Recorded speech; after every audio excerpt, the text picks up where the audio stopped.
Welcome back to Carbonize This. Today we're going to find out what happens when you carbonize food waste. So I'm going to start off over here. We made a salad the other day with lettuce, some celery, and some carrot. And these were some wilted leaves from our romaine and leftover, the end bits of the celery and carrot. And this normally would have gone into the trash can, but we saved it for this experiment. We also have these bones. Now, these bones are from leg of lamb. We raise lamb on our farm, and this was from a dinner the other night. And then, unfortunately here, we tried to do some meal prep ahead of time of these bone-in chicken thighs, and we accidentally left them out overnight. So when we saw them in the morning, we're like, you know what, let's just make a video about food waste. So normally when you have food waste, it often ends up in the trash can, which then just goes to the landfill. You can also compost some of these items. Definitely the vegetables. Meat and bone are a little bit harder to compost. You need to compost them for longer, and you need a lot hotter pile. Also, vermin can get in when you're composting meat. So instead of doing that, we just decided to carbonize all of this together, and we get to show you the results.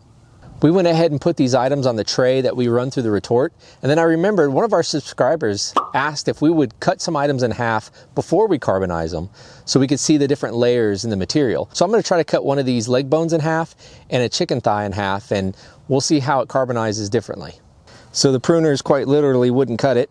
So I'm going to use my reciprocating saw and see if I can get this bone in half.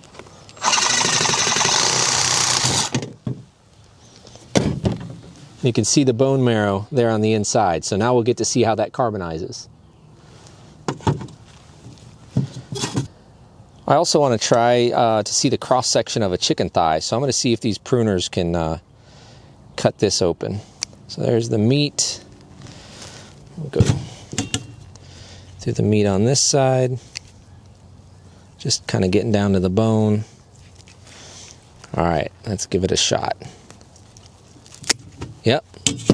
So now we can see how the meat and the bone and the marrow all carbonize in that layer. So awesome suggestion. Time to load it up. I'm not eating anything from this barbecue. So we're going to put the lid on and the ring.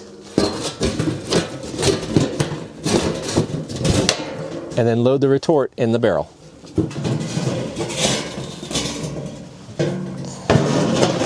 So now we're going to load up the wood between the two barrels. Now that we got all the wood loaded, we're going to fire it up.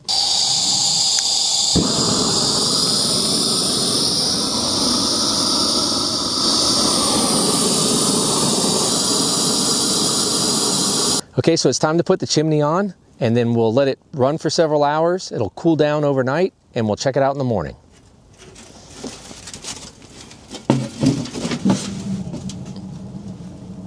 Now it's time for the reveal.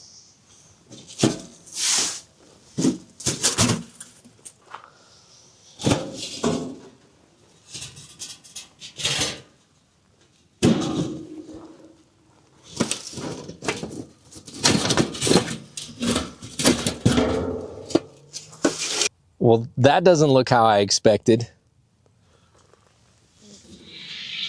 So some of these items are unrecognizable. We've got the romaine leaves here, the celery heart here. This is the end of the carrot. I didn't recognize that one at first.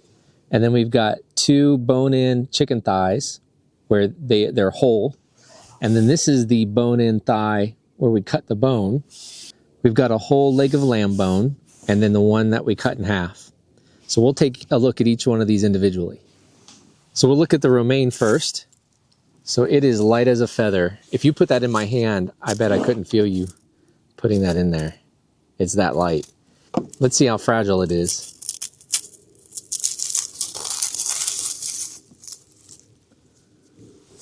Next up is the celery heart. Very, very light. And I'm sure that'll crush easily as well.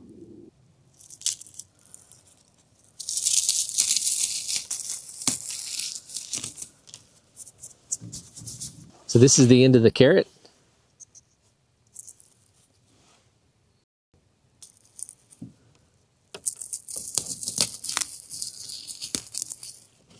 That broke just as easily as the celery heart.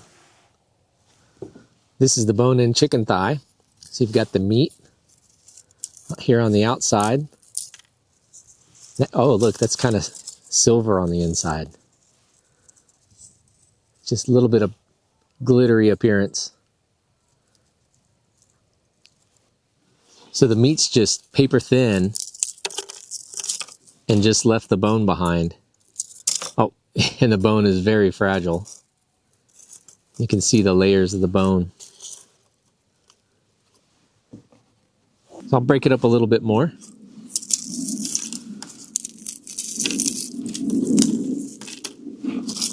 So the meat and the bone just breaks very easily. So we'll see if we can get a cross section of that bone that we cut. You can't really see the bone on this half, but you can on this other half.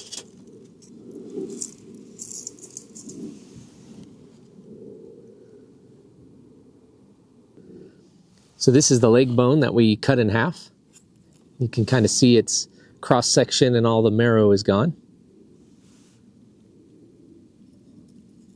And this is a thicker bone than a chicken leg, so we'll see how easy it is to break. Well, that broke off easily.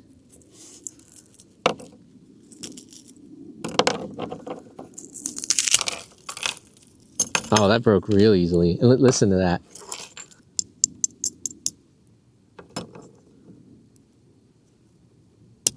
It's a little bit harder. It's still breakable. And it carbonized completely. Listen to how it sounds when I drop it on the table. Almost sounds like bits of metal.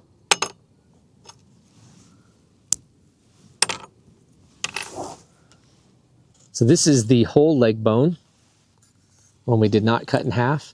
Oh, look, it looks kind of like there's silver paint on it here in the sunlight. It's got that real flat black, and then I guess where the cartilage and maybe some of the meat that was left over, it's got this shiny color. I think it's going to break really easily. You can actually see there's lots of cracks in the bone. So actually for this one, let's see if it breaks if I just drop it. Yep, not completely. You know, the end of the bone broke off easily. Let's see. I think I'm going to just try to break it in half. Oh, that was nothing. And no marrow left at all. Oh, there's that metal sound.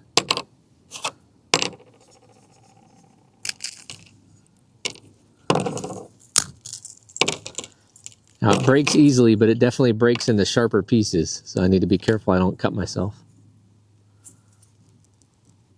That's a lot tougher. Oh, there we go. Yeah, it's harder for sure, but it's still very brittle. Yeah, so this is the end of the bone that's, you know, mostly cartilage. So we'll check it out. Oh, that broke very easy. Oh, look at that. Look how porous it is compared to the bone. There is the cartilage end, and I don't know a lot about anatomy, so maybe you guys can fill me in. But there's the bone, and you can see it's not very porous, but then here's the end, and I think it's mostly made of cartilage. And look how porous that is. And it breaks a lot easier.